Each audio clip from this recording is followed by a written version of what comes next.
Chapter 4, Mishnah 3. This Mishnah discusses yet another law that was ruled upon on the day Rabbi Elazar ben Azariah was appointed Nasi of the Sanhedrin.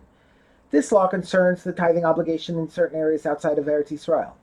Under Torah law, 3 portions must be separated from each year's crop in Eretz Yisrael. These are 1. Terumah, a sanctified portion consisting of approximately 2% of the crop. It is given to a Kohen and may be eaten only by Kohanim and members of their household. 2. Meiser Rishon, an unsanctified portion consisting of 10% of the crop that remains after Terumah is taken. It is given to a Levi, but is permitted to be eaten by anyone. And 3. Another 10% portion, which varies with the year of the 7-year Shemitah cycle. During the 1st, 2nd, 3rd, and 5th years of the Shemitah cycle, this portion is Meiser Sheni, second tithe, a sanctified portion that may be eaten only in Yerushalayim. During the 3rd and 6th years of the cycle, Meiser Sheni is replaced with Meiser Aini, the pauper's tithe, an unsanctified portion that is given to poor people.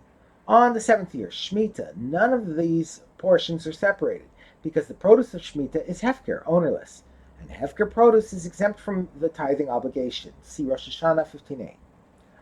In addition to the biblical tithing obligation, which applies only in Eretz Yisrael, there are 2 separate rabbinic enactments that obligate Terumah and Meiser in certain areas outside of Eretz Yisrael. First, the prophets who lived toward the end of the era of the First Temple instituted a tithing obligation in Bavel, Babylonia. Later, at the beginning of the time of the Second Temple, the rabbis instituted a tithing obligation in several countries surrounding Eretz Yisrael, Egypt, and also the lands of Ammon and Moab, in present-day Jordan. These obligations follow the pattern of the biblical obligation in Eretz Yisrael.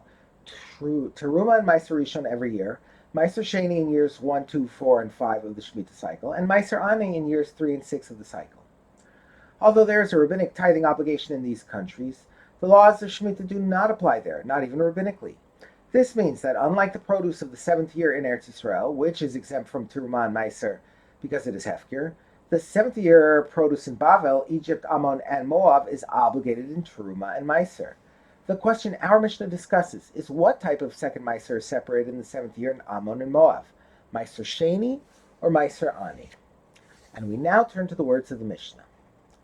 On that very day that Rabbi Elazar ben Azariah was appointed to be Nasi of the Sanhedrin and head of the yeshiva, they posed the following question in the yeshiva. What is the law of Meiser in the countries of Ammon and Moab during the 7th year of Shemitah? Do they separate Meiser Sheni or Meiser Ani?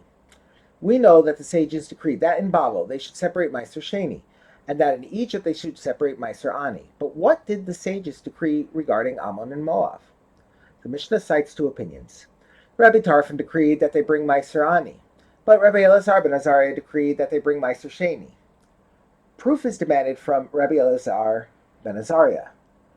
Rabbi Yishmael said, Elazar ben Azariah, you must bring proof for your opinion that it is Meiser Sheni that is separated, for you are more stringent than Rabbi Tarfon is.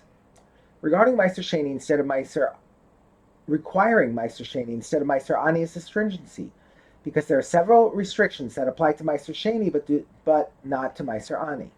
And since the question of which type of Meiser to bring in Ammon and Moab concerns rabbinic law, the burden of proof is on you, Rabbi Elazar ben Azariah, because whoever is more stringent in the matter of rabbinic law must bring a proof.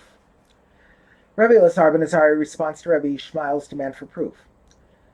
Rabbi Elazar ben Azariah said to Rabbi Yishmael, Yishmael, my brother, I do not have to bring a proof because I have not changed the tithing obligation of the 7th year from the sequence of the obligation in the rest of the years of the Shemitah cycle. In the other 6 years of the cycle, a year of Meiser Ani is always followed by a year of Meiser Sheni.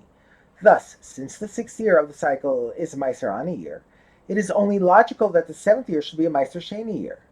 But Tarfon, my brother, who argues that the Meiser Ani obligation of the 6th year is followed by a Meiser Ani obligation in the 7th year, did change the obligation from the regular sequence.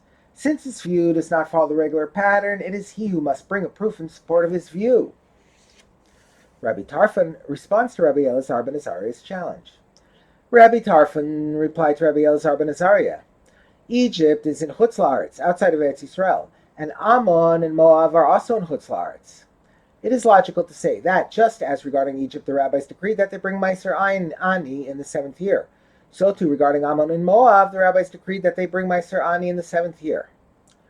Rabbi Elazar ben Azariah responds to Rabbi Tarfon's argument.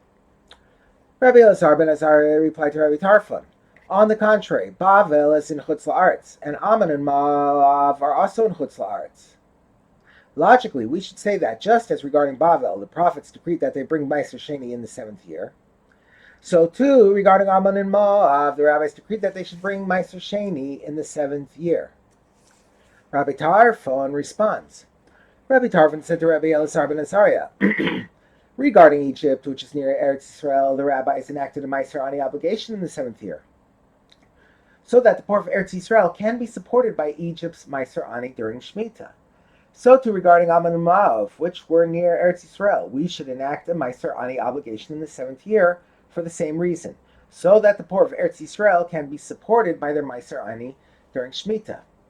Rabbi Elazar ben Azariah responds. Rabbi Elazar ben Azariah said to Rabbi Tarfon, you think that by ruling that Meiser Ani should be separated on Ammon and Moab in the 7th year, you are benefiting the poor monetarily, but in fact you are causing loss of lives. You are preventing the heavens from bringing down dew and rain, because failure to fulfill the Meiser Sheni obligation causes drought.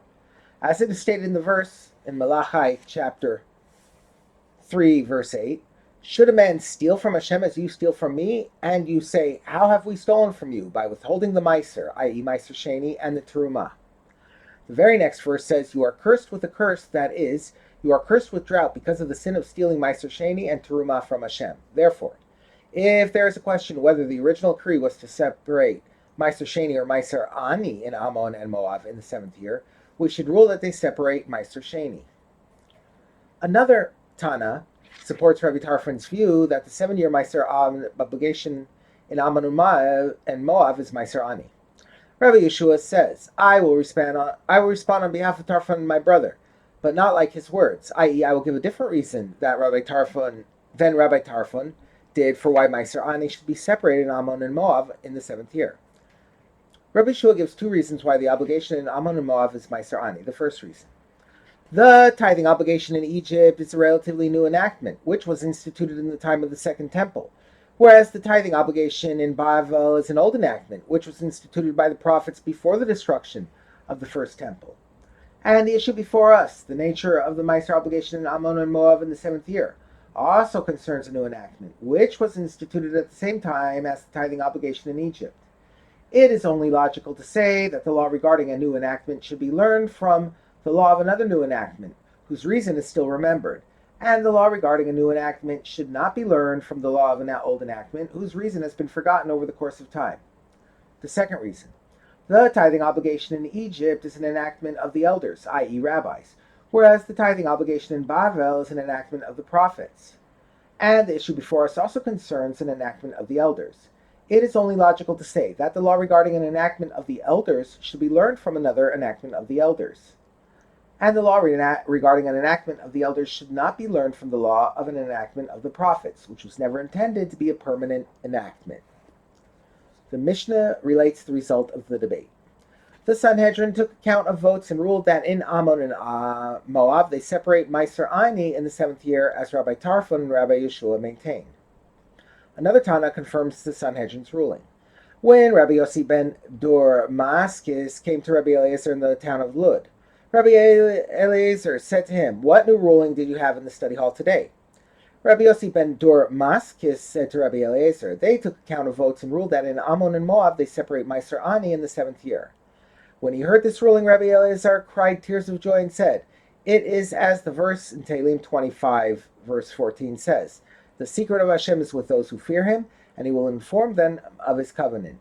Go tell the members of the Sanhedrin, do not be concerned about your count of votes, i.e. you have no fear that you reached the wrong decision.